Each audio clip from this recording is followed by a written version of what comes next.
Oh, it's not a nice feeling going to work knowing you're losing money. I did it for years. I know you've done it like most tradies have.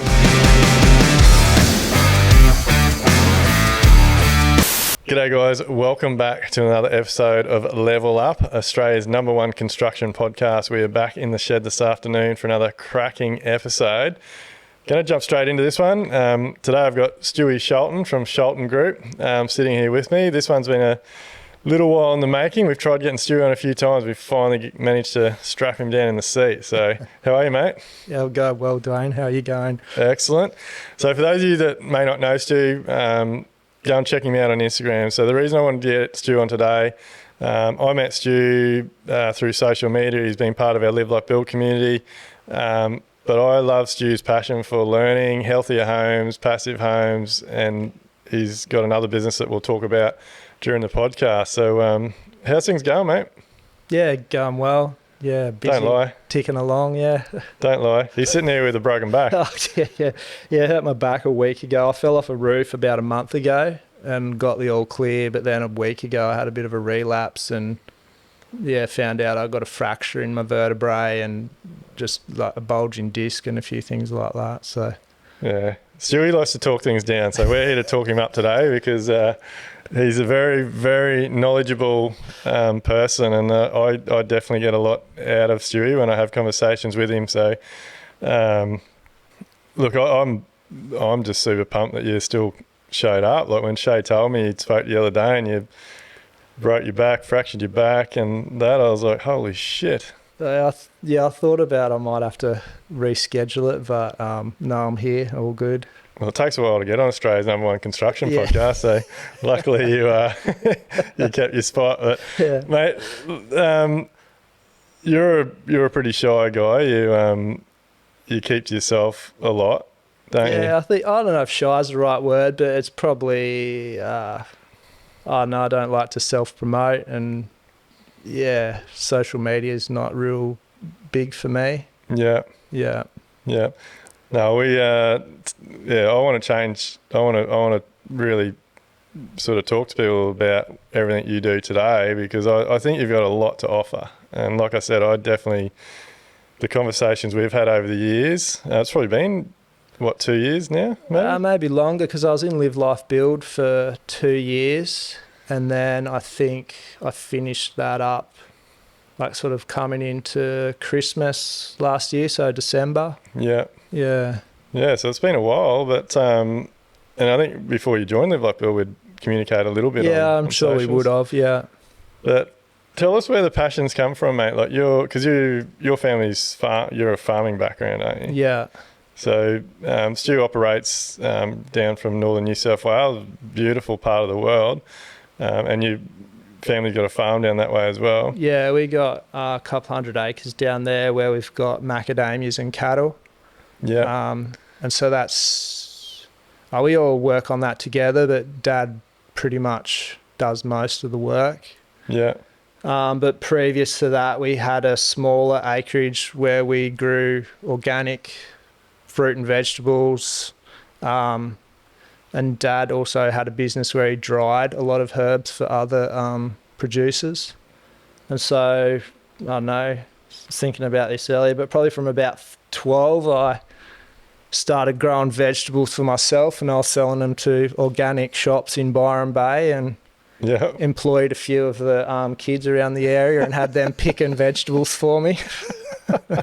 Well, now I know that's bloody awesome, but that sort of says a lot about the direction you're taking, because you're really interested in the healthier homes and building better quality homes for people, aren't you? Yeah, and I think everything's so connected as far as like a healthy home and health and the food we eat. Healthy lifestyle.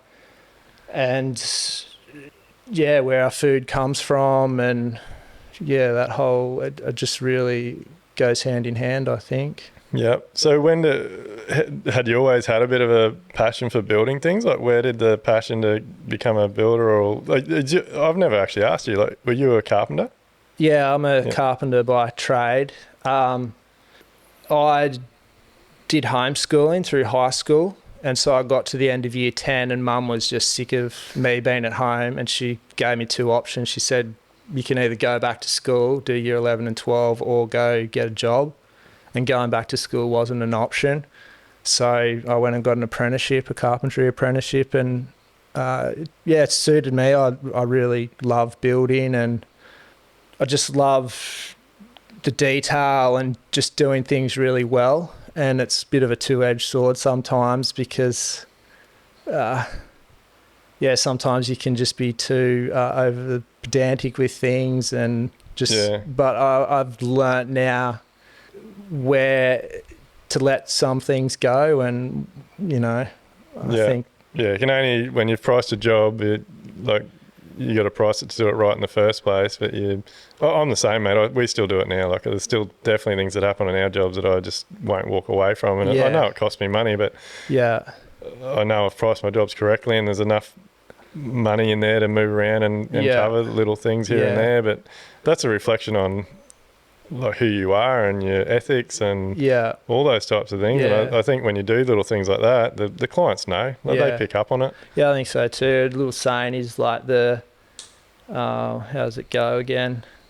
Something like the standard you accept is the standard you set. So, I think within our business of the building that we have a pretty high standard, and like to do things well. Yeah. Just going back, because it's a super common theme in our industry, I was exactly like you just said, like hated school. I wasn't homeschooled, but like hated school, and basically got to a point where my old boy told me the same words. Like, you got two choices. You get back to school or you get a job. Yeah. And for you, why was school not an option?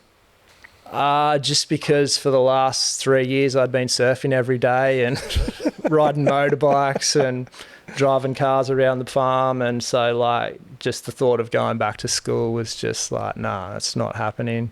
Yeah. And like I think I did notice it when I went to TAFE and was doing my trade. Like there was a lot of things that I didn't learn. I wouldn't say I missed out, but I remember when we started getting into the trigonometry and doing like the advanced roofing stuff, like I had to learn all that math stuff. But like when you need to learn something, it's pretty easy to pick it up and you learn it quickly. And when you're learning it because it's helping something you're interested in. Yeah, that's right. And like it's still with me today. Like I can do all that stuff. Yeah. Yeah. It's like the reason I like to talk about this sort of thing is because there's a lot of people in our industry, and I talk about this because I used to do it myself. Like you tell yourself you're not good enough, or you're not smart enough, or you can't have this, you can't do that, and all those types of things. And reality is what you tell yourself manifests, and that's what it becomes. Yeah, big believer in that.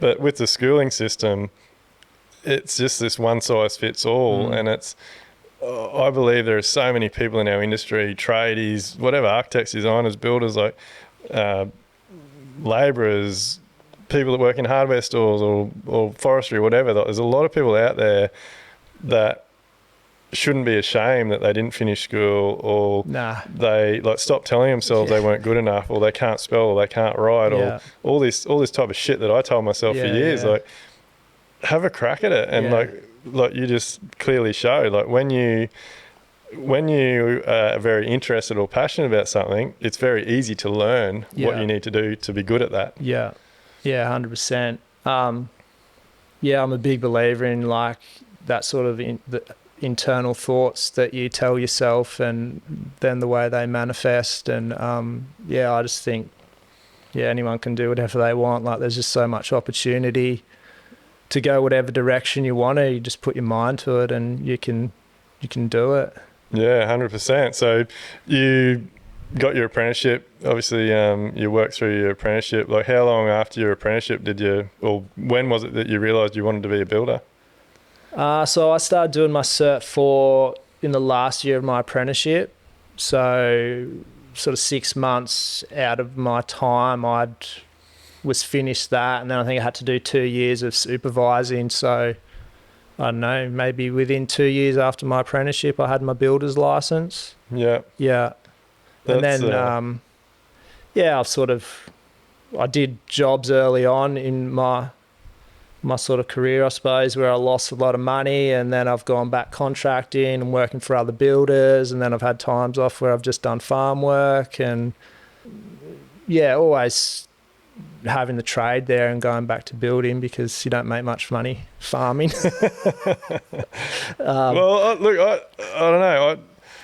I've had farmers in my family, but I think it's very similar to building. Yeah. Like, they're great farmers, but they don't, like, farming's a business. Yeah, 100%. You've got to, and it's And like I don't building. think people run, a lot of people don't run their farm as a business. It's just a bit of a hobby, and this is what we do. And it's exactly the same as building. Like, I don't want to sound negative towards my dad. I don't know if he'll listen to this, but like, he can't even turn a computer on. Like, he's hopeless with all that sort of stuff, and he wouldn't even.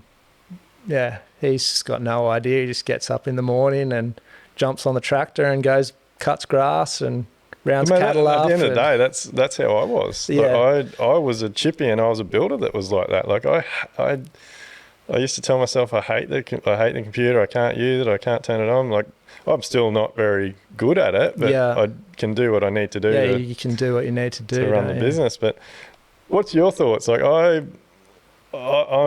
can't really say 100%, but I feel that if someone had it, because I knew I always wanted to be a builder, and I always wanted to, at some stage of my life, had a farm as well. But I think it would be the same whether a young person wants to be a farmer or a builder or a doctor or have a cafe or whatever. But I feel that if someone had come to me at school and said, for you to be a great carpenter, you need to understand maths, you need to have a basic understanding of English, you need to know a bit of accounting. I possibly would have maybe looked at it differently, but like, in my mind, I just kept telling myself I just need to do shop, A&B, woodwork, metalwork, graphics, maths. Yeah. Happy days. Yeah. I'm gonna be a chippy and a builder. Yeah. Yeah, I would agree with that too. And I think I think there's a lot of skills other than just the practical side of building that you need to have a successful business. And that's the side that you don't get taught at TAFE or even during like your Cert 4. Like, you don't really talk about how to run a successful business. And I suppose, like, doing the Live Life Build with you guys, like, we go into all that stuff and we start looking at, like, okay, like, what do I need to know about my figures? What are my overheads, and how do I calculate that sort of stuff? And what, like, profit margins do I need to have a successful business? And so a lot of that has just changed things for me, and just understanding what you need to charge. Like, it's probably a lot more than what people realise. But how much, like, it's a massive confidence builder, isn't it? When you know that every job that you win, you're making money. Yeah. Like, you've priced it right, you've covered it, you've worked all the costs out, you've covered your overheads, you've put your company profit on there, you've got your salary worked into it. Like, as long as the world doesn't end and we don't have COVID again, like, you're like, you can just be confident in knowing that if I do this in this period of time and I use the materials I've allowed for, all my overheads are covered, and I'm going to have some money in the bank. Yeah. No, it's a good feeling. And it's a lot better way to go to work than going to work every day going...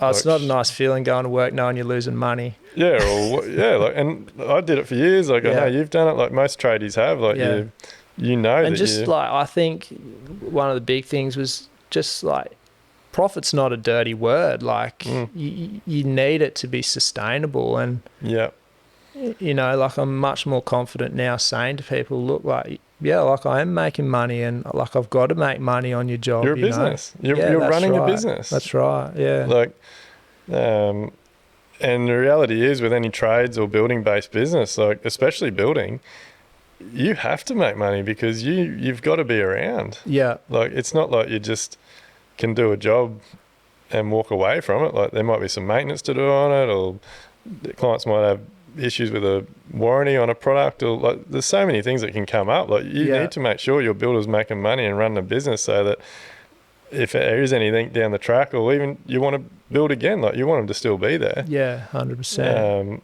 It's absolutely crazy. Like, I am so confident now with like everything that I'm putting out there, what Live Like Bill's doing, what QuoteEaze is doing, like just the shit I put out there on my socials. Like if we can get every tradie and builder actually understanding what it takes to run their business, making money, which to begin with will put their prices up. But at the end of the day, building prices should come down because all the money that's getting lost from builders going broke is getting worked into the costs that we pay for everything that we do, our insurances, our materials, labour. Like everybody has a cost built in to cover the cost of every builder and trade that fails. Yeah, I'd agree with that. For like sure. It's crazy. Yeah. So how, like you did some contracting and you went out on your own. Like when did the people that taught you and you did your time with, was there any passion there for like the better quality homes, the healthier home, or is that something that's come since you've been on your own? Definitely always worked in more like high-end homes. So like I remember for the last 18 months of my apprenticeship, I was just working on one build. And it's a long time. Yeah, it was a long time. And I think even back then, like it was probably like a $5 or $6 million build. So like going back 15 years, like that's a lot of money. So yeah, there was always, and I remember when I started with that builder, he's like, I don't care how long things take. I just want you to do them the best you can. And so that just suited me because that's who I am and that's my personality, and I just want to get things right. And so working in that environment and that attitude, I feel like I was able to become a good tradesman and really develop my skills. And so I really thankful for that opportunity and being able to work with that builder. It's incredible, hey? So fingers crossed he knew his numbers, but like I say the exact same thing to my team, like near enough's not good enough. If anyone, like forget about the money, forget about the time, like everything you do it right. And which is cheaper in the long run because as soon as you have to go back and fix something, that's like that's expensive. The old-fashioned way of just yelling, screaming at people on site, rush, like that is, firstly it's all driven at money and fear because the builders doing the jobs are trying to do everything for the least possible amount they can because they know before they've built the job that they've already screwed their prices and they're chasing their tail. Or they haven't made money on the last job, so they think that the more they scream and yell at the people on this job to get the work done, they're going to get some money in the bank. And you don't get the best out of people like that. It's something I'm really passionate about, or getting more and more passionate about now, and really taking a big focus in my team. Like we've had a few struggles over the last few years with team members, and just there is a lot of we young fellas that get treated old school. And I know I put my hand up, like I was bad for it for a long time. And as we just said, like reality is yelling and screaming at things doesn't help anybody at all. Like all it does is make everyone on site pissed off, afraid, fear, anxiety, not want to come to work. I think communication in all areas of life is just like massive. Like good communication at work so that you build good relationships, good communication with your clients so you build trust, good communication with your family. Like it's just... Communication should be a subject at school. I agree, Like and this is the thing is, and I hope people that listen are... sorry to interrupt, but I feel like we're in a society now where we don't like having hard or difficult conversations. We just try to avoid them. But there's a lot to learn having those conversations, and they're not to be like feared. You got to communicate. You got to talk. I feel for everybody that's listening, I hope people take this seriously. Like I bang on about it all the time, but you cannot invest enough money and time into yourself. Like I feel like we're so like we're brought up like you must go to school, you must go to university, you must get a trade, you must get a career.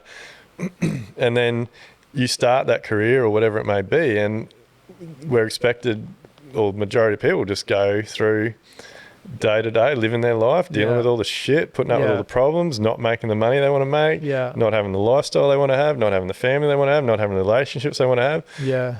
And I just, like now with everything I'm doing, and like I've spent hundreds and hundreds of thousands of dollars on training. Like we're only in April this year, 4 months, and I'm already up to over $40,000 this year. Yeah, okay. But that will come back tenfold. Yeah. Like the more, and I hope everyone listening, like just, I will continue spending money educating, coaching, mentoring till the day I die now. Like I just like, and I feel.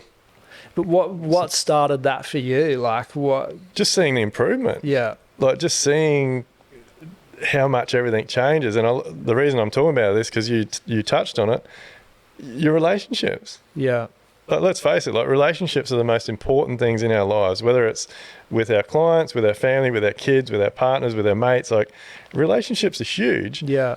And when you think about it, most relationships fail because of communication. Yeah, I agree. Yeah. And same deal, communication with clients, communication with kids, communication, like clients get the shits and jobs don't go to plan, or builders lose money. Yeah. If they had a set clear expectations, listen. Like I think the other big part of communication is listening. Yeah. These days, everyone's so, like I learnt this off Rick Rushton. He's got an incredible book. He's a Melbourne guy. I think he was in Live Like Bill when you were there. Yeah, okay. He's got a book called I've gone blank, Shay. You'll have to look it up. I think it's called The Power of Connection or something. But he talks a lot about when people are having conversations, the person they're talking to has already got a reaction before they've actually even taken the time to listen to the words that are coming out of their mouth. Yeah. Because we're all living such a fast-paced lifestyle. Yeah. But like, if you listen to your clients, you listen to your kids, your partners, your mates, all those types of things, and then you communicate back to them. Like, that's probably my biggest addiction to it now. Like I know the more I improve, the better I communicate. Yeah. And it's something I'm trying to. Yeah, the Power of Connection. Yeah, Power of Connection, Rick Rushton. Yeah, okay. Great. It's on Audible, great book. Yeah, like even like talking now, like I'm thinking, where am I going to go next? And like one thing I thought of is like I've had a job go bad, and it was when the communication broke down and we lost trust with the client. And like it went bad within a couple of weeks, and I couldn't regain their trust. Yeah. And it is something as simple as that. Like if you, and again, I think it comes back, like we're good tradies, we're good builders, but something starts to go a little bit off track. We're not taught to communicate. We're not taught to resolve problems and all those types of things. So all of a sudden, like this, and a lot of the time, like some of the biggest disputes in building have started from the tiniest thing. 100%. And because it starts from that tiniest thing, like once, I feel like the thing is, like once a client digs in, then everything's shit. Oh yeah. Like, and something that starts from such a small thing, all of a sudden, like they might have been wanting to talk to you about, I don't know, an extra fitting or fixture or a paint color or something. Yeah. And just because you haven't taken the time to have a conversation, communicate, listen, resolve it, talk to them about it, all of a sudden everything's a problem. You did this the other day, or you did this a few weeks ago, or you never told us about that, or you've charged us for that and you shouldn't have. Like, and before you know it, the whole job's just a shit fight. And you're not getting paid. And then those clients are telling us, like... Yeah. And it's just a horrible... position to be in for everyone. Yeah. Like for the client, for the builder, and it's just...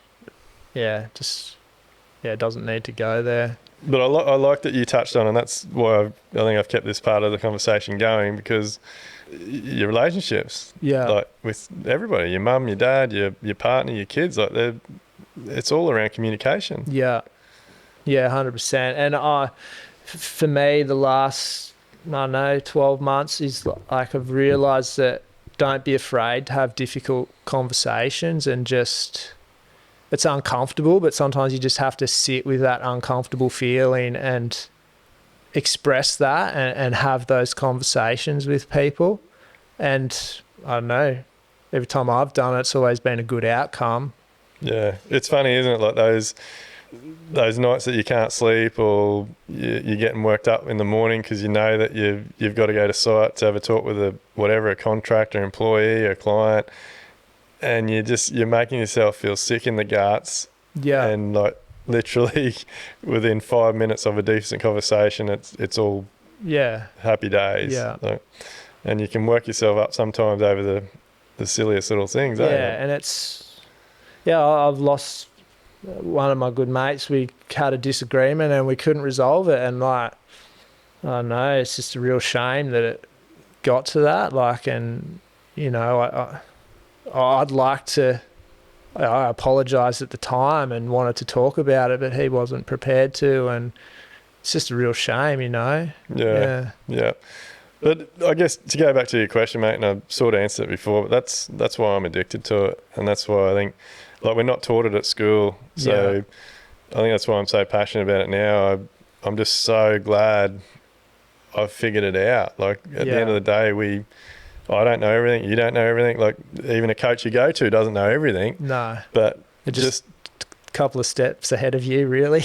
Yeah, but just having someone that is, like, I've been at a JT Fox conference the last couple of days, and like, he just, like, it was just so valuable what we were learning there. But he was basically saying, like, show me who's teaching you, show me who's coaching you, and I'll tell you the position you're in. And he's like, you will always only be a few steps back from whoever you're associating with. So and like, I don't know if it sounds bad or not, but I feel like for me it goes back to like our teachers. Like, I think there's, like, obviously there'd be teachers out there like that, you and I, that are really passionate about our building and they're really passionate about what they do, but there'd also be teachers out there that are like the builders or tradies in our industry that don't put in any effort. They drag their feet all the time. They're constantly having issues, and they're teaching us. I think I got every single one of them, actually. When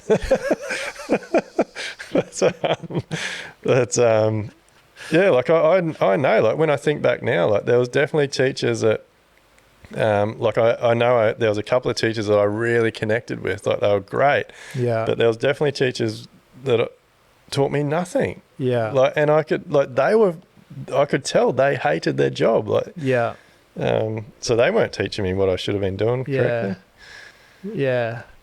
I think, I don't know, if they lost passion for it or they're not passionate about it. I don't know. I think that's a big thing. So where's, like, you're into it now because you've taught yourself. So not only, like, you've become a builder, but you've taken it next level, and like, you spent a few years with Live Life Build and got your business running a lot better, and then now you've really gone into the like, you've done your passive, you're a certified passive house certified builder. passive house builder. You've done Zara's healthy home course, and I know, like, you're doing all sorts of other training in that space, aren't you?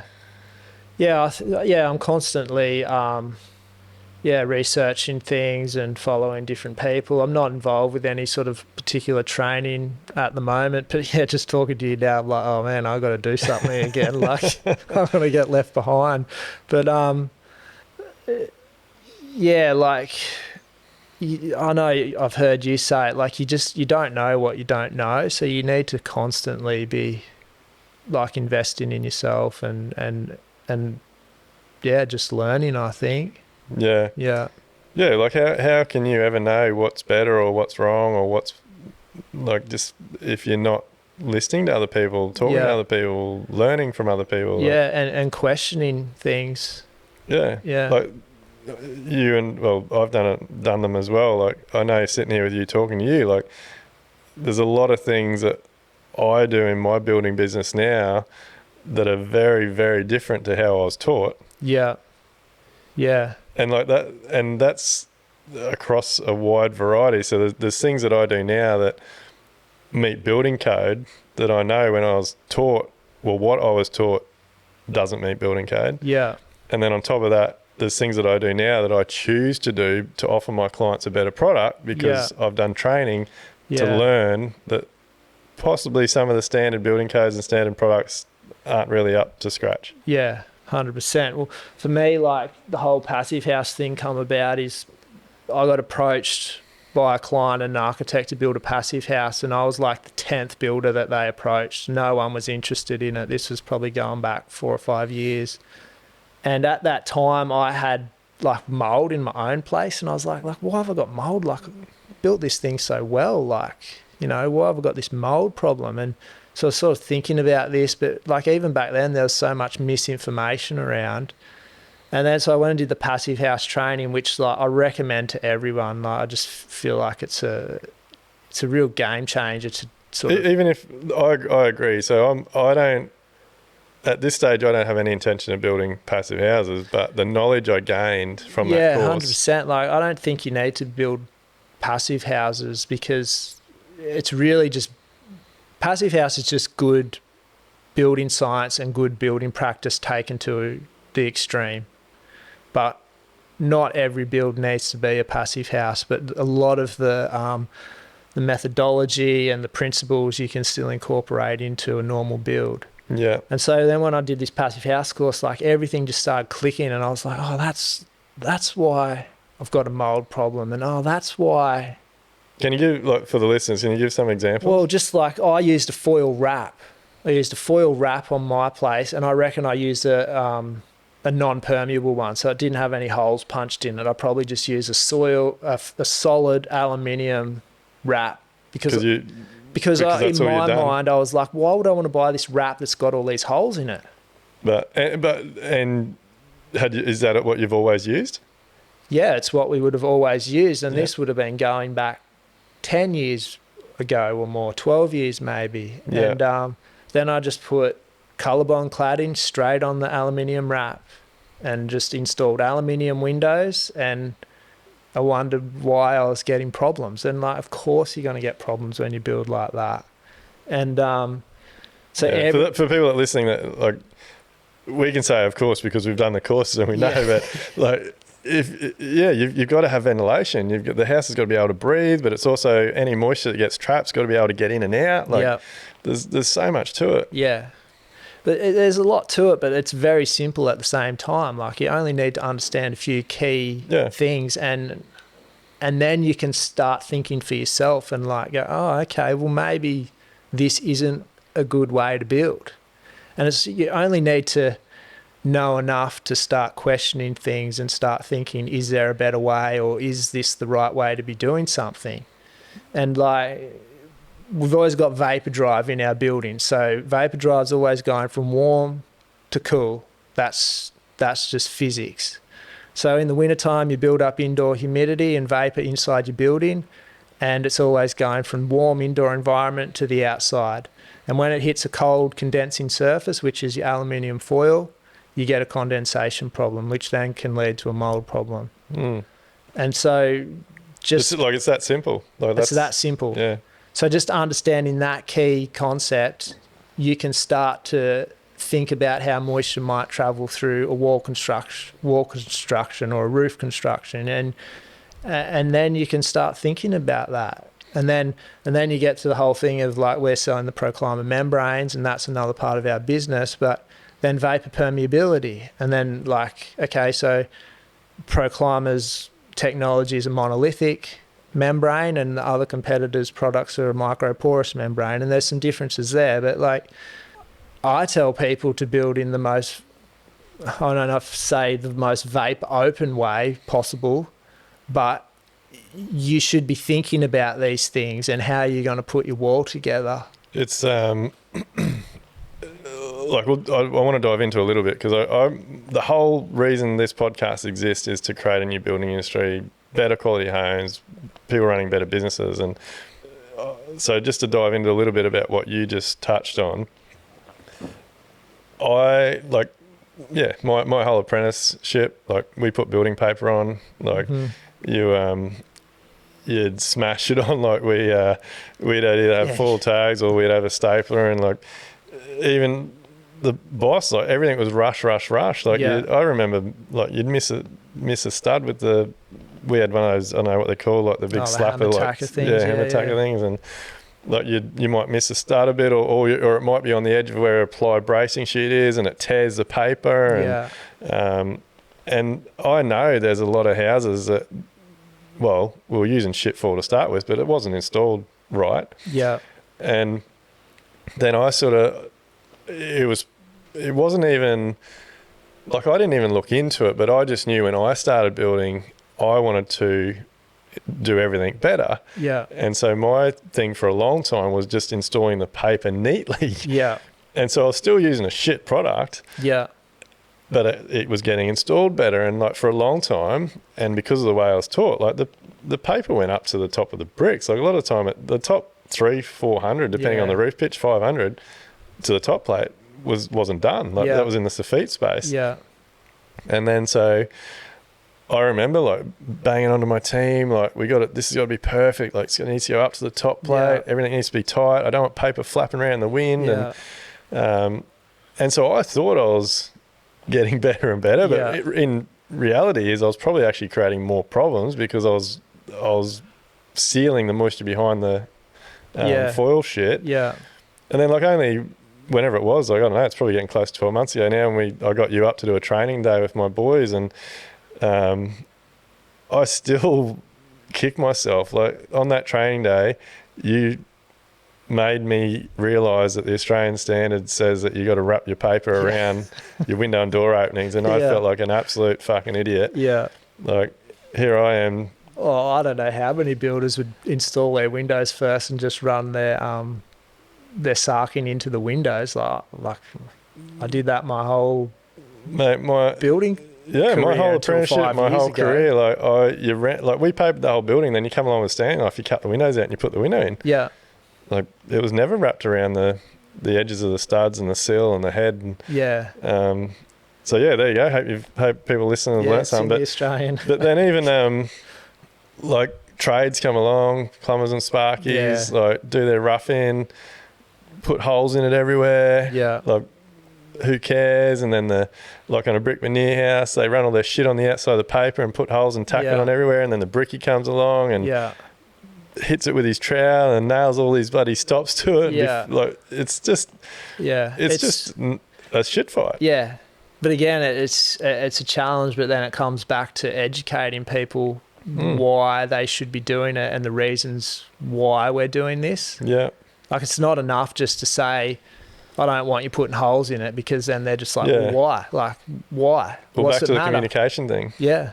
Like, so communication, like I actually had a meeting with my team on Monday. I got back from 3 weeks holiday and talking to them about the communication thing, and exactly like you've just touched on, it's all good to stand in front of someone and try and communicate and tell them why you want something done or what you want them to do. Yeah. But if they don't know the why, they're going to be like, fuck, he's just an idiot. He just wants it neat. Like, they don't know the reasoning behind it. And for me, like whenever we're doing any training with the Pro Climber stuff, like Pro Climber's a good product. I think it's the best, but there's other products on the market that are comparable. And I'm like, I try to tell people why they should be using either a Pro Climber or another comparable product. Because... Geez, we're going to have to get Pro Climber to sponsor this podcast because we're talking about it a lot in the last few months.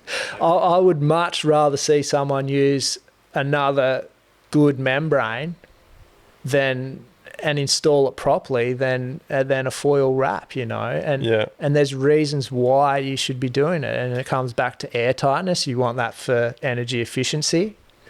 And then you want the vapor permeability, so you're not trapping any moisture in your construction. Yeah. So just, again, to educate people, so because I've only become aware of this a lot more in the last 12 months, and that the exercise you did when you were here training us with the, what was it, the cup of hot water, steam. So all houses have moisture. Yeah. Like, and what this is how I try and explain. If anyone thinks I'm wrong, send us a comment, shout out, we'll fix it. But basically, over the course of the building industry, like everything continues to get better. Yeah. And so some items that have got better is obviously the building wraps we're using, the types of claddings we're using. But like windows, for example, like windows have continued to improve, better quality extrusions, better quality seals. Yeah. And basically, without knowing it, we've created more airtight boxes. Yeah. And so that's all really good and well. And as Stewie said, we'll create a more efficient home. Mm-hmm. But if the airtight home isn't dealt with correctly in regards to moisture, Yeah. you're actually creating a huge problem. Yeah, 100%. Because then so every house has moisture in it, whether it's from, so humans, like us as humans, I forget what the numbers is. You Oh, might it's know it, probably 6 or 7 litres a day per person. Yeah, so is it like an average 4-person family has over 220 litres of water a week? Yeah, it'd be about something right. like that. Yeah. And that's just from breathing, perspiration. Yeah. And then on top of that, you've got steam from cooking, you've got showers. Yeah. If you got teenage girls, you might have 400 litres a week. Well, I'll vouch for that because mine are getting there and they don't mind the shower for 20 minutes. Yeah. So, yeah, like we've sort of, so if this stuff's not on your radar and you're just installing these products, you're putting it has to be on your radar now the way the code's going. Like builders are now responsible that you're not going to create a mould and condensation problem. Yeah, well, that's a good point. So you actually don't have a choice now. You don't have a choice. With the changes that come in, what was it, last October? NCC 2022, yeah, so last October. And then there's more coming out throughout 2024. Like every change that's coming out in the building code now relates to a healthier home. Yeah. Like so, and yeah, mould and condensation. Because the correlation between a healthy home and an energy efficient home, they go hand in hand. And I actually think this is something that is like we're just on seeing it now, and it's just going to start taking off because now, who's the is it Jordan Peterson? I think the guy on social media that talks a lot about science and he's like a psychologist or something, isn't he? Yeah, but like is he? I think he might be the one that's come out now, and is it his daughter or someone in the family? They've attributed her sickness. I might have this completely wrong, but what, to a mould-related illness or something? Well, I don't know if it's to mould, but to the home. Yeah, okay. Like there's her, and look, it might be. I'm sure it's him. I'll go back on socials. What are we inside? Like 90% of our lives are indoors. But like, if you've got someone at that level, like he's pretty famous on social media. If you've got someone at that level, Shay might be able to go back through socials and find it, but. He did a story or a video or something not that long ago talking about it. So, because the reality is now they're starting to see that because of the time frame of time we spend in our homes are actually having an impact on our health. Yeah. And like when you get to that level, the government starts to take things seriously. Yeah. Yeah, 100%. I think the government knows already. There's people... You know, like you got Jesse Clark who works for Proclaimer. He's advising the government about this stuff. And then you got like Mark Dewsbury who did that scoping study on condensation like 2015. Like they know this stuff. Come on, mate. You said you didn't like school and you didn't learn stuff. Like he's advising the government about this stuff. Like it's facts. Yeah. It's always... But you always get pushback, don't you? Yeah, that's what I was going to say. Like let's face it, as much as people... They won't like it. Like our industry is led by the volume guys. Yeah. Like just smashing out homes at affordable prices for average people. Yeah. So when you've got that enormous market, it's a big shift. Yeah. Like can you imagine if like all those volume guys have now got to start using better wraps and educating people on how to install them correctly and doing like doing blower door tests and if you start having to do blower door tests and stuff, but like I think the pushback comes again out of a fear of not actually understanding, you know, like it's not hard to implement these changes you might only have to change a few things and have a massive outcome on the performance of the build. Yeah. We're, like I'm talking to you at the moment, like we're going to get a few of our past projects, get the blower door test done. Yeah. Because I think this is something that like all builders and trades, like, because let's face it, it's not just the builder, like trades need to be aware of this stuff. Yeah, like I tell like people that buy stuff with me, like get me back at the end or before you do like your pre-plaster, and I'll run a blower door. Yeah. No one's taken me up on it yet, but like to feel what a blower door is and to feel the air leakage and all the areas where it's really easy to address, like it's pretty... You can learn a lot from a simple little Well, I want to thing know, like that. because for me, like passive house is easy. Like passive house, you've got basically a run sheet and a set of rules, and if you follow those rules, you should meet the requirements. Yeah. For the blower door test. Yeah. So for those that are listening that aren't really aware, like to be a passive house, you've got to have a minimum amount of air changes per minute. Yeah. So you got to meet 0.6 air changes per hour at 50 pascals. Oh, sorry, maximum, isn't it? That's maximum. Yeah, maximum. Yeah. So if you go over that, you don't get certified passive house. It's a fail. It's a fail. Yeah. But, and there'll be a lot of people out there that aren't aware of this, there is actually part of the code that says every house must have a maximum amount of air changes. Yeah, I think it's 10. Yeah, everyone keeps telling me different on this. I think 15. Some people 15. Say 10, some say 12, some say 15. Okay. I thought it was 10. I could be wrong. I thought that was like a NATHA's thing, that it's got to be under 10 air changes per hour. Yeah. So for me, the reality is I don't know what I need to do to get to that. Yeah. And so my theory at the moment is if I get you to... So I've talked to a few of our clients. We've sort of got it... we're trying to get it organised. They're acceptable to it. Yeah. I've explained to them that it possibly could open up a bit of a can of worms. Yeah. For me and them. Yeah. But if I don't... It's like I talk about with my numbers and stuff all the time. Like if I don't have the data, like if we do a renovation... How do I know what air changes I'm going to get to if I don't know that what we're doing is achieving? Yeah. So like 100%. You're like, you got to know your data, don't you? Yeah. So if I can do a few older houses, that's going to give me a bit of a baseline. And then the other thing that we're sort of considering, especially on renovations, is like getting yourself in to do it before we do any work. Yeah. So that we've got a baseline. Yeah. And then we do another one at the end and we can see what we've done, the improvement it's made. Yeah, 100%. Like you obviously, do you think that's a good idea? Oh, yeah, for sure. Definitely. Not just because you have the blower door test and you charge for it, but it's to me, it's the only discount. But to me, it's the only way I can know.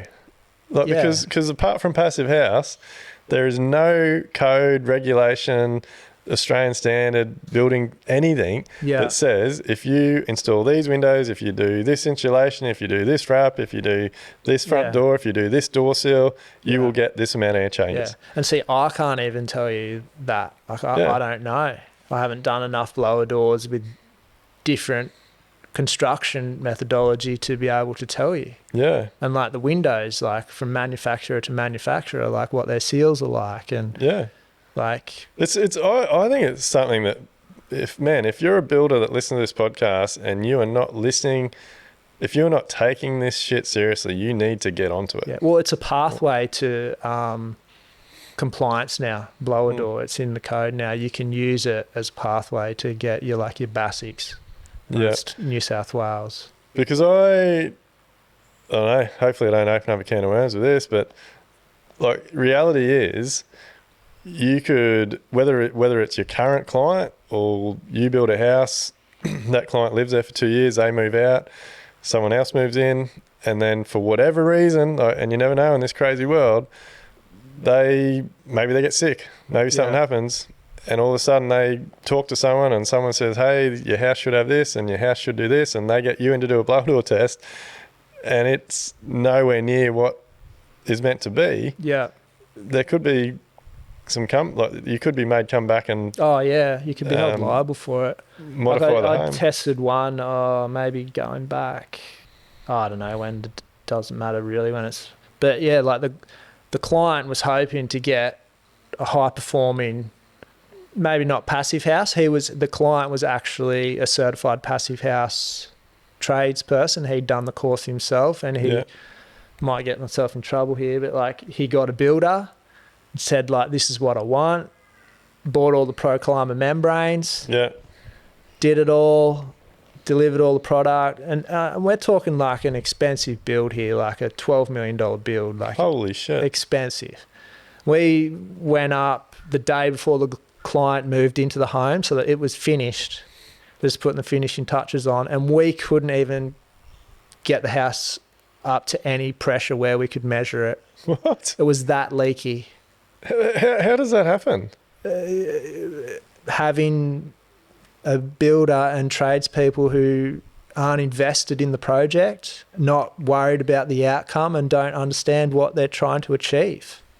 So it doesn't matter even if you're using Proclimber products, if they're not installed properly or any... But something's really bad there, because you can, at the end of the day, like it's proven, like the guys down Outlier and Davies are doing it. Like they're getting... they're meeting passive house standards. I don't think they've had any certified yet with plasterboard, like because they've come up with this system that I think they still put wraps on. Yeah, well, plasterboard's airtight. Yeah, so like I'm just trying to figure this out. Like if you can't even get the house to build up pressure, no, we couldn't even get it to build up pressure. It must have some holes in it. Like maybe there was a door open we didn't know about. No, like we double checked it, and we were on the phone to like John Barrett up here in Brisbane, and like trying to work out. What if you get your blower door kit we thought we were doing something wrong. Yeah. But we couldn't get it up to pressure, and we were walking around and you could just feel the air leakage everywhere. Like it's just everywhere. Because I know, like one thing we've always been told from our clients. Sorry, but like the disappointment on the client's face, because the client engaged us, not the builder. The client engaged us, and he was hoping to get to, like, we said to him, like, well, what are you hoping to get to? And he's like, oh, I'd really like to get to one air change per hour would be like great. Couldn't even get a number. And that's insane, because like you can get 35, 40, like you can get a bad reading. Yeah, you can get a bad reading. And when I say we couldn't get a number, like we couldn't get a number on the actual manometer to get a reading. I think if we like took all the information back and put it through the software, we could get a reading. I think we did in the end. It was like 20 something. Yeah. Like not good at all. Yeah.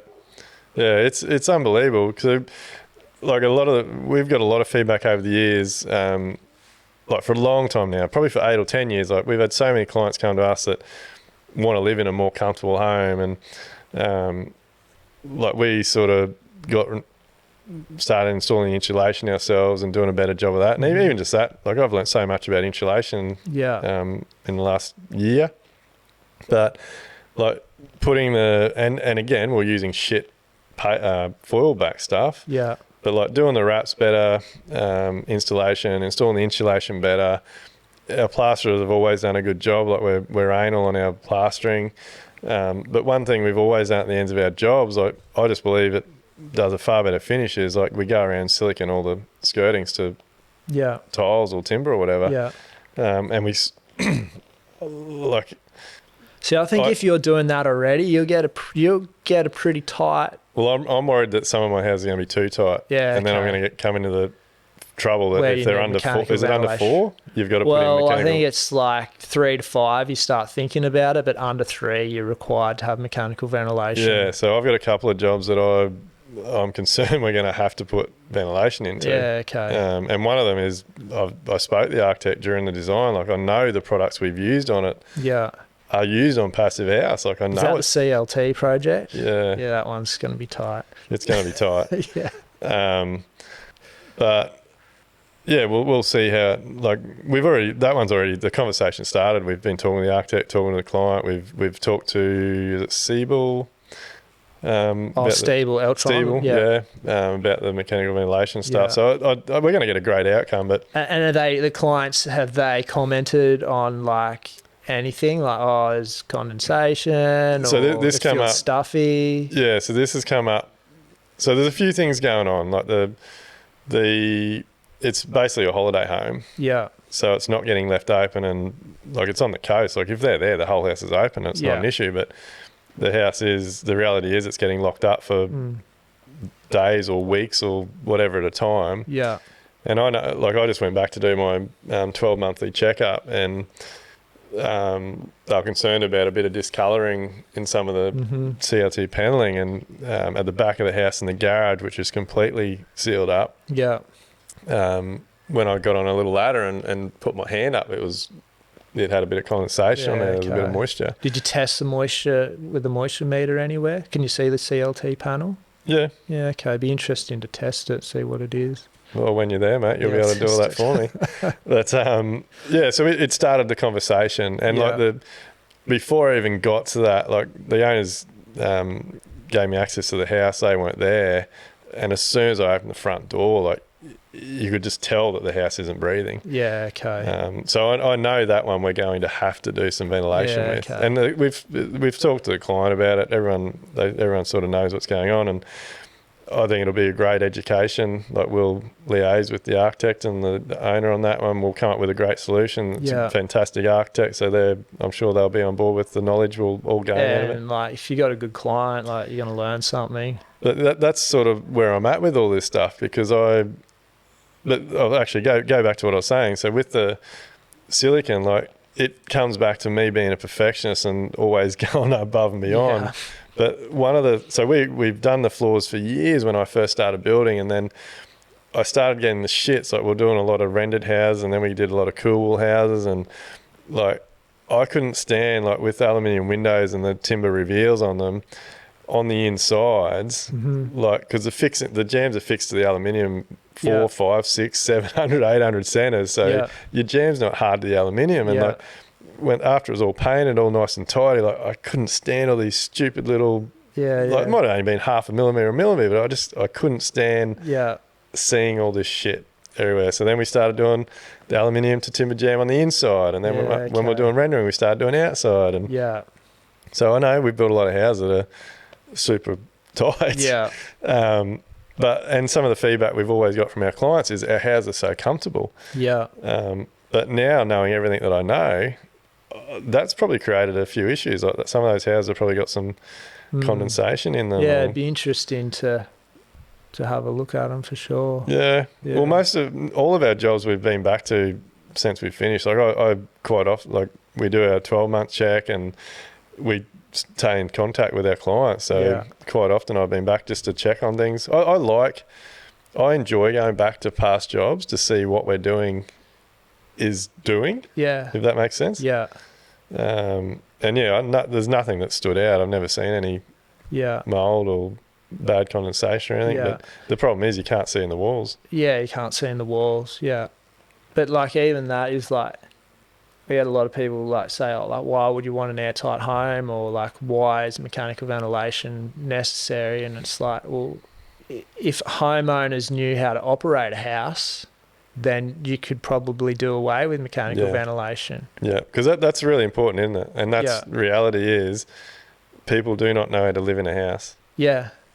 I don't think they understand the importance of, airing the house out and just like getting that fresh air in, and like you said it yourself, like they've left that house closed up for a month or whatever, and the first thing you notice is when you walk in is how stuffy it is. But even just little things like knowing what I know now, and like my wife Camille's all for it, she loves it, like just having indoor plants, like indoor plants can really help the health of a home.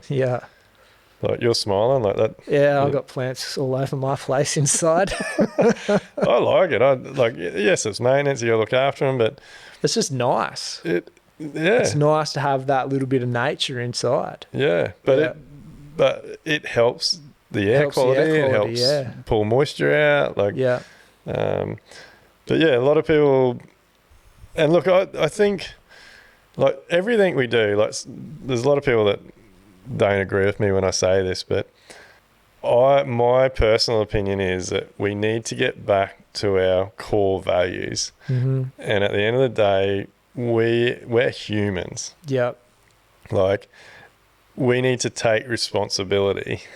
Like, Yeah. and to me, it's this simple. Like, if you're cold, put a jumper on. Yeah. If you're hot, open some windows. Yeah. Like, to a certain degree. Yeah. Like, we shouldn't expect our homes to keep us comfortable, our cars to keep us comfortable, like all this sort of shit. Like, we need to walk around the ground bare feet, all that stuff. Like, yeah.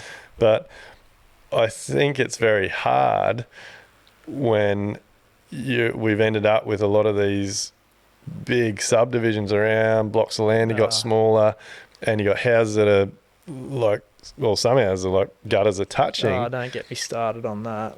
But like, it's part of the problem, isn't it? So in those situations, the clients have no option but to live in a locked up house, because as soon as you open a window, you're going to hear everything that the car's driving past and the neighbours arguing, or the neighbour flushing the toilet. Yeah. I just don't get that in this country we live in. Like, just we're building that close together. It's all dollars, mate. I know, it's but all it dollars. just frustrates me to drive past these suburbs, and it's a mate of mine. The developer's trying to squeeze in one extra block. Yeah. You know? Well, that was my opinion for a very long time, and a mate of mine, which was a huge, I think he was Australia's largest property developer or something. But after he explained it to me, I was like, it all makes sense. Like, the reality is, it's all about infrastructure. Mm-hmm. Like, the more people and the more blocks you can get in the smaller location, because reality is governments and councils can't pay to run sewer out into the sticks and power and water, and so they're trying. Like, it's all dollars. Like, they're forced. So who's like making that up? Is it the developer, or is it the like local government saying like, we can't run the sewage out there and power out there, so therefore you need to fit more lots in? Yeah, well, I think I don't know, but I'd imagine that's the case, because you think about it, like if a developer, because like even like where I'm sure it's the same where you are, but like up here, like there is heaps of awesome land that you could go back and have your 800 square meter blocks on, but like it's like kilometers away. Like, who's going to pay for the sewage lines and the water lines and the like? It's all dollars. Yeah, I get that. But it's like, to me, what's more important? Like, but then we're kind of getting away from like a sewage service. Like why do we need a sewage service? Yeah, well, I know it's got what the purpose of it is, but 100 years ago we never had it. Yeah. Like why? Well, why is someone else responsible to take care of my waste? Yeah. And like, I don't know, I'm sure it's on your radar given you what you're into, but it's only come on our radar because everything we're looking to do in our farm development. But companies like, Shay might have to find this one out for me. I think it's called Biogas. They're on Instagram, but basically it's a toilet where that all your human waste, and then you can also put all your food waste and scraps into it. Yeah. And it has a natural process that creates gas that you use that gas for all your cooking. Yeah. It's incredible. Yeah. Like, so the average 4-person family with their human waste and their food scraps will create enough of 3 to 4 hours gas for cooking. Yeah, right. Like, it's a no-brainer. It's an absolute no-brainer. But the government will step in and say, no, you can't do that on residential blocks. It's too much risk. We can't have a tank full of sewage in the backyard. Yeah. Like, even just like water tank. Like, yeah. I don't know. Like, you got like those, everyone's made to put in a little one, like in a 500 or an 800 litre for water in the garden. But yeah. It's like, to me, it's an absolute no-brainer, mate, and people get pissed off that I say it, but if we were really serious about helping the planet, being more sustainable, we could change it in a heartbeat. Oh, I think so too. 100%. Yeah. Like, done. Biogas is? Sorry? Do you want to know what biogas is? Yeah. Biogas is the renewable fuel that's produced food or animal waste. Yeah. Yeah. So it's like, and it's free. Yeah. Like, it's absolutely free. Like, you can buy one of these home biogas systems for, I think it's like $2,900 or $3,900. Yeah, right. So you're going to use them on your projects up on the farm or something? We really want to. We're looking into it more, but the issue we have is because it's accommodation. Like, if you just turn up there for the night, there's nothing in it. Yeah, okay. So we're trying to work out what solutions we can come up with around that. But there is another toilet system that I know of. I can't think of the name right now, but it doesn't produce gas. But I know the end product, you just go put it out on your garden. Yeah, so the tiny homes we've already built, they've all got composting toilets. They're all dry. There's no liquid in them. So I'm all for that type of stuff. But it's absolutely crazy how we've ended up with these like houses that are, people feel that they need to lock themselves in there and turn the air conditioning on, and like it's just crazy. Like this stat, like you touched on it before, that they're throwing around, that we're spending this huge percentage of our, like 90% or something. Like, that's fucking not me. Like, no, I don't think I'd be. I'm sure it's not you. Of the time. Like, I don't know who they're interviewing to get these stats, but like seriously, like who?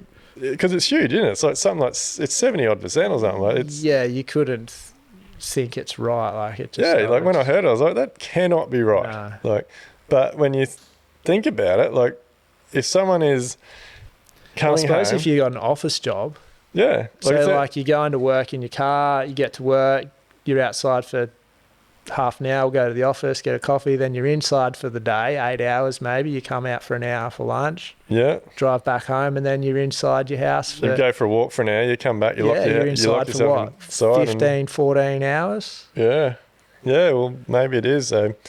But again, that's just, like seriously, like go get outside, like especially with young people. I suppose it comes back to like the start of our conversation, whereas like we're removed from our natural environment and everything is so connected. Yeah. That's why you have plants inside and you walk bare feet and you connect with nature. But I want to jump into before we wrap it up, Stu, I want to jump into your real passion now. So you sort of, you're still doing the building work, but you're really, like, you've got a business now that sells all the ProClimate products. Yeah. And you're doing training sessions. Yeah. Did I see, what was the thing you did down that I think I said I would have come to it? You did some training day to... I did some training late last year with like Daniel Jacobs, the air boss from ProClimate, and we set up for 2 days in Bangalore and had the morning session was for builders, more practical, and then the afternoon session was more like theory for architects and designers and builders too. Anyone was welcome. Like along with selling the ProClimate, try to educate people, and then I've done a few things with the MBA, like presentations, and just trying to explain to people just more the science, like I said before, like why you should be using these products. Not necessarily, I could tell you why ProClimate is a better product, but I would rather get people to understand the reasons why they should be using these types of products. Yeah. So anyone that listens to the podcast all the time, like we had Kevin and Devon on, the guys from Performance Membranes, like they're doing this stuff down in Melbourne. Stewie's doing it up in northern New South Wales. I buy all my ProClimate products off Stew now, where it's like it's our standard now. Like it's one of those things, like you said before, like you're only as good as what you accept. So we've decided that we're not accepting shit building wraps, and I've not sold it to too many builders that go back to using anything else, because it's not that much more expensive, but I think the benefits of using it outweigh the extra cost. Like it's quicker, it's a more durable product. I don't know if you can put a cost on the enjoyment of using the product, but it's a much more enjoyable product to use. Oh, it's heaps easier to install. Yeah. It's just better. Everything about it's better. Yeah. And like the benefits to the builder, like, you know, you're reducing your risk, which is good, but you can get your home weather tight. You get it wrapped up, you can get it weather tight, work can continue inside the home, work can continue outside the home at the same time. It's an easy sell. Yeah. Like, just a little bit off topic, but because I want everyone to reach out to you and buy your product. But just like talking about weather tight, like I was always taught through my career and then like from reps and the materials we're using that like your cladding or your brickwork is your weather tight layer and like needs to be sealed. And so again, for such a long time, I was so anal with my team on making sure the claddings were perfect, like no water can get through, silicon and seal everything up. yeah. And that's not the best way to do things either. Like obviously it's got to I don't know be. if it's not the best way. It's like I would still say definitely keep doing that, but it's like your membrane is your weather tightness layer, and then hopefully you build in with a ventilated cavity, and then your cladding is your rain screen. So your cladding is shedding the bulk of the water. Yeah, But then the membrane's there for your, like, I think your membrane's your primary defense. Your cladding is your secondary defense, or if that makes sense. But in the cladding system, it's got to be able to breathe. Yeah. Like that's sort of what I'm getting at. Like we were, I believe we were installing it all so good that there was no way for the building to breathe. Yeah. Like, I always tell people to, like, when you're thinking about how to put things together, make sure there's a pathway for the water to get out. Yeah. Because the water will get behind your cladding. Yeah. So, look, I don't know if other people are experiencing this. I'd love to hear from people. Reach out to us, send us a comment. I'd love to hear from you. But like over the last 3 years, we've had quite a lot of issues with having to go back on renovation works for the timber weatherboards. So we're real big on when we do renovations, like for like we want when we finish the job, it looks like we've never been there. No one can tell where we stopped and started. And so to do that, a lot of the time we're using rough sawn treated hardwood weatherboards to match into existing. Yeah. And I think this has probably only really come up. Obviously, everyone knows the industry is very busy. Timber's like it literally grows one day, gets cut, and the next day it's on site. So it's very green. It's not getting the appropriate time to dry. We've always tried to we don't try. We do we lay our boards out on site, give them a bit of air and breathe. We put gluts between them all. Yeah. A lot of people might not know what gluts are. I hope they do. It's gluts, not the other word. That's lay them out, put gluts between them, give them all an air gap, and then we pre-prime everything before we put them on.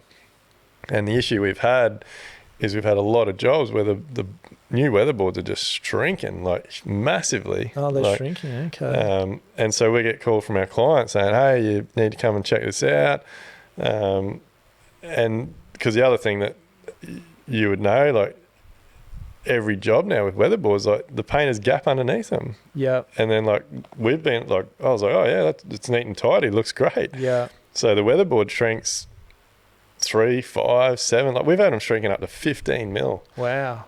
And so 15 mil. Yeah. So you go back and you look at a weatherboard wall and there's just all these lines, and we use the So is this when you're matching into the old to new, or? No, so this is if there's a full wall of new weatherboards and every board shrunk. So you got a 15 mil gap at the top, or each board? No, every board. Yeah, right. So 15's exaggeration, but 3, 5, 7's not uncommon. Not uncommon. We make our painters use, I've gone blank on it's I don't know, say normal, no more gaps is $7 a tube. This stuff's 17. So it's the one with the most flexibility. Yeah. And so as the boards shrink and move around, it's obviously pulling on the gap, so it just looks terrible. So you end up with all this gaps that looks torn, and and so we've been having lots of conversation with my site team about how can we stop? Are we not letting the boards dry out enough? Yeah. Do we need to prime them better? And so we actually got to a point on the job the boys have literally cladded a couple of weeks ago, where we're not going to gap it. Yeah. So we had the primer, we primed them, and then before we did the second coat before we installed them, we primed them, and we actually got the painter to get some paint delivered in the final colour, and we put a final coat of colour on them, so if they do move around a bit, you're not going to notice the difference. Yeah.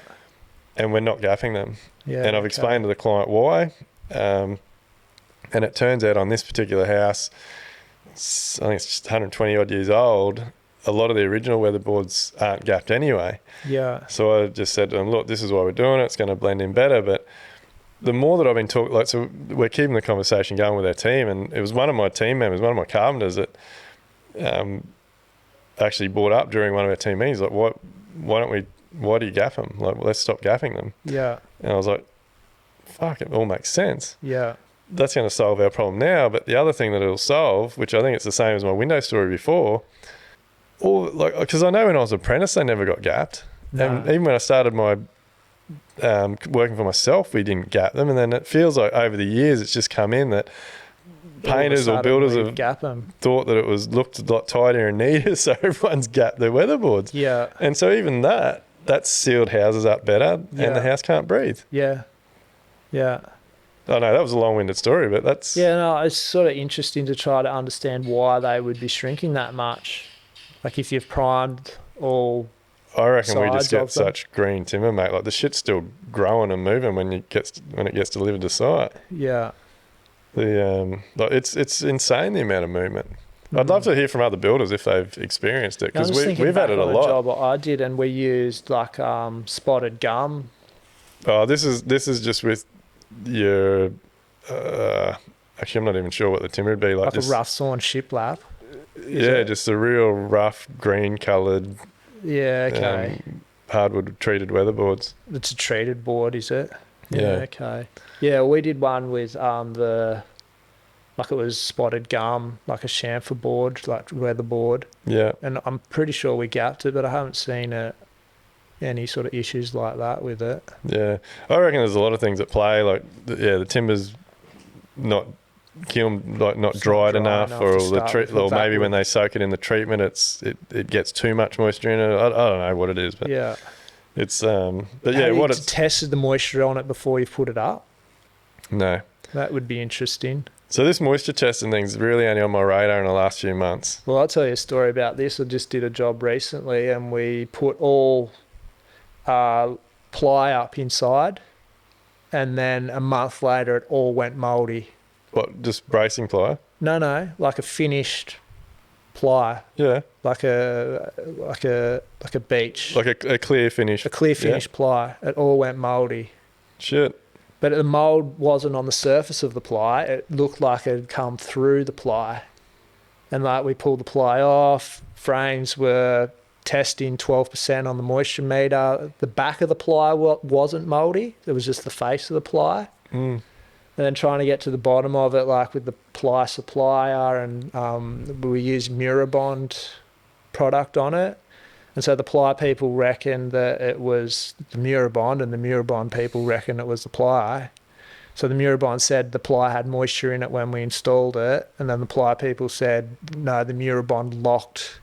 You put the Murabond on too quickly, you didn't allow it to dry enough, so the first coat had the moisture in it, and then the second coat sealed that moisture in, and that's where the mould come from, or the moisture. And so we had to rip it all off and redo it. Holy shit. Yeah. It's expensive? Yeah. I didn't. The client paid for it because they didn't want mould. That's fair enough. But yeah, like it wasn't anyone's fault. It was just... But this is the thing. There is so much to know, isn't there? So the moisture thing, definitely on my radar. Like we're going to start checking all of our framing now before we sheet the walls. And yeah. Well, for me now, it's like it takes you 2 minutes just to check the moisture and just document it somewhere and just say it was 12% when we put it up, or if it's 18%, it just needs to dry out a bit more. Yeah. I've got a not similar story. We didn't get the mould, but we've been with all these tiny homes building, demountable building stuff that we're building. We've set really strict standards in the products we use. Got to be recyclable, all these types of things. And we've used the Proclaimer wraps on them, and internally we've done a lot of the linings with OSB board. Yeah. And so the day we did the training I was talking to you about, you said it's got to be OSB 3, I think it was, because it's the only OSB that's vapor permeable. Yeah. So this vapor permeable thing is, again, it's something that 12 months ago wasn't on my radar. Yeah. And now I know about it, I check everything. Yeah. And so we've done the whole wool build up. Actually, we haven't talked about woolfie reports. It'd be good to touch on that for a minute. Did some woolfies on yours, didn't you? On some of them. And so we've done the whole wool build up. We got the woolfie reports done. We got it all tested. And then we were investigating. I won't name the name. They're the best coating product out there, but I'm not sure if they're going to release what we've been working with them. So we wanted to use their product in some colours, and they don't normally do colours, because we've got a fantastic relationship. They've been working with their chemists. They've given us all these colour samples, and it's awesome. Yeah. So they've come out to site, and we're talking through the colours, and I'd just never thought about it, but through the conversation and their interest in what we're doing, and me then explaining the wool build up and why we've done it, so it's vapor permeable and this can move and that can move, and like as I'm talking, this guy's going, "What did you say?" Yeah. I'm like, "What do you mean? Which part?" Yeah. So vapor permeable. Yeah. I was like, "Yeah, that's the whole reason we've gone to this trouble." Yeah. He goes, "Our product will stuff that up. Like as soon as we right. put our product on, that's going to seal that up, and your whole will build up's a waste of time." Yeah. So it's really important to know and educate. Like it comes back to before, like we talked about communication. Yeah. So anyway, once they knew that, they just went away, and it may turn into a really good thing for them, because they've actually now come back with a second lot of colours, and they've completely modified the structure of their product, and they've come up with a vapor permeable one. Yeah. And they're really excited about it. Well, I'm sure they're excited because they've got a new product that they didn't know existed or they needed. But that, if we hadn't been having those conversations, if that rep hadn't come to site, if he had just dropped those first samples off to me at a coffee shop, or we caught up somewhere, and he didn't take an interest in why we were doing what we're doing, and he didn't ask questions, and I didn't let him. We would have put that product on, and would have been sealed up, and no one would have known any different. Yeah. Until the mould was stuck in the walls. Yeah. So just quickly before we wrap it up, second time. Woolfie reports. Explain to us what they are. Well, Woolfies was where do I start with the Woolfie? A Woolfie is just like a computer software program, and it just models. It's a hydrothermal dynamic, so that's moisture and heat, and how that transfers through the wall. And so you just model your wall build up or your roof build up, and then you can see if you're going to develop a mould or a condensation issue over time, and usually model it over 10 years. Yeah. And so you'll go through like the seasons, the cycles, summer, winter, and you usually find it will either dry out over time or it will increase in moisture over time. And the code is now saying that you've got to be under a mould index of 3. And so, Woolfie will tell you if you're going to be under 3. Yeah.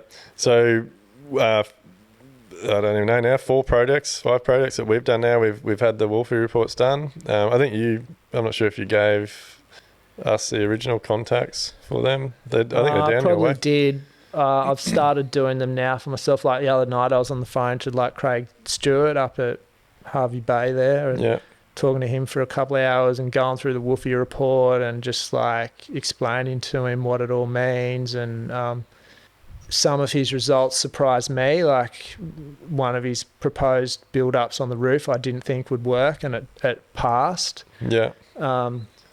So I think it's cheap insurance. Like we're trying to talk every designer and architect we're working with to get them done. Like I think like they $400, $600. Like $600, yeah. And it's cheap insurance, but you don't need to do it for every job. If your build-up stays the same in the same location, it's done. Well, that's what I've been telling people. So from the 4 or 5, whatever it is we've had done now, like I think I've got like 16 different build-ups. Yeah. So for floor, wall and roof. Yeah. But basically you just have to, Stewie might do it differently, but the one we dealt with, we just had to tell them the exact, so you basically do a dot point, the exact layout of the roof. So it was, as an example, it was, for the roofing, it was trim deck, colour bond, batten, counter batten, Like the membrane, the anti-climb Proclimer blanket or whatever you're planning to use. Then the rafter or truss and the thickness of that. Then if you're going to use a ceiling batten, the ceiling batten. Then if it's plaster or ply, whatever the ceiling line is. So basically every product and sizing and thickness of the products that you're using.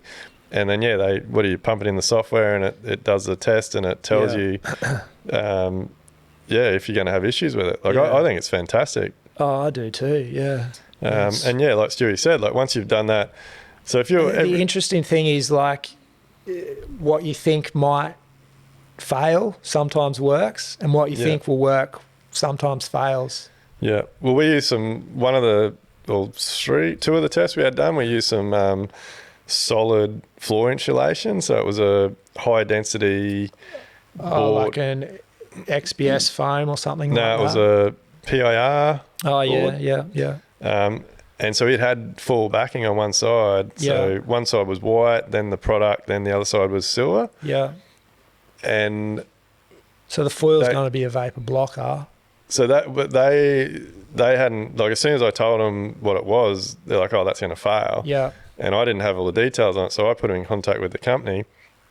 They went backwards and forwards, got all the information, the data they need, the thickness of the foil and all everything, and it passed. Yeah. Worked really well. Yeah. So that's what we had with Craig the other night. Is like he was using like an 8mm air cell on the roof, and it passed.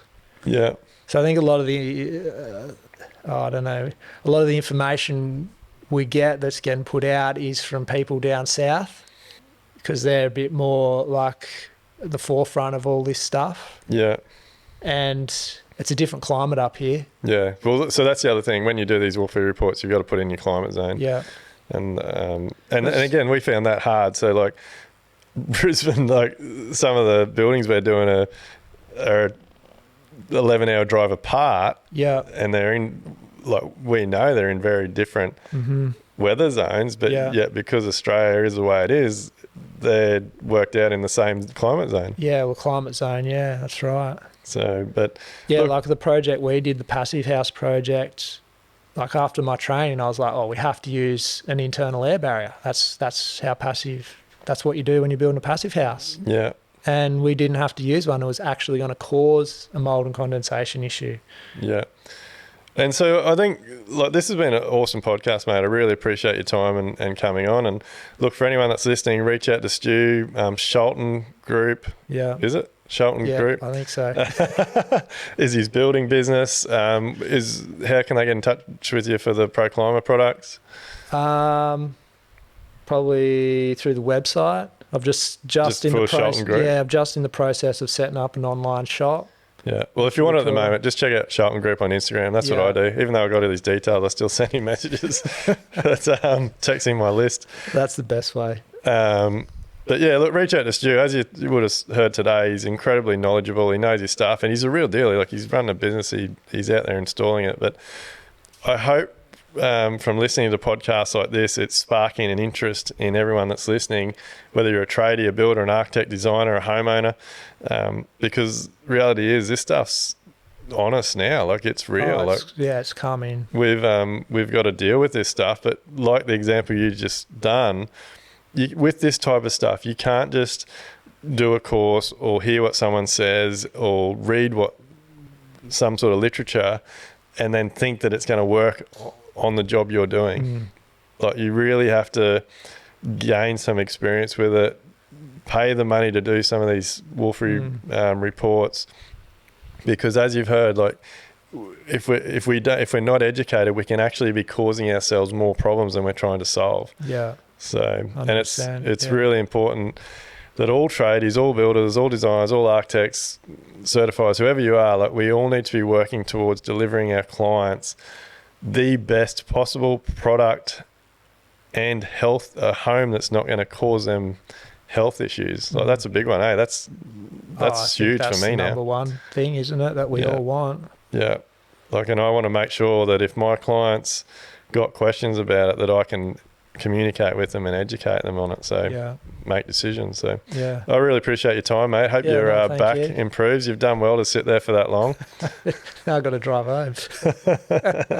Mate, before we go, is there anything else, Stu, that you want to mention to people or talk about? No, not really. Just, thanks for having me on, and thanks for everything you do for the industry. And like, if you're don't know about Live Life Build and that sort of thing, like what Duayne and Amelia do there is just really valuable. I had to learn a lot in my time there, and I just appreciate everything you do for the industry. Awesome. Cheers, mate. Well, look, as usual, please like, share, comment, and keep listening to Australia's #1 building podcast. We'll see you on the next episode. Are you ready to build smarter, live better, and enjoy life? Then head over to livelifebuild.com/elevate to get started.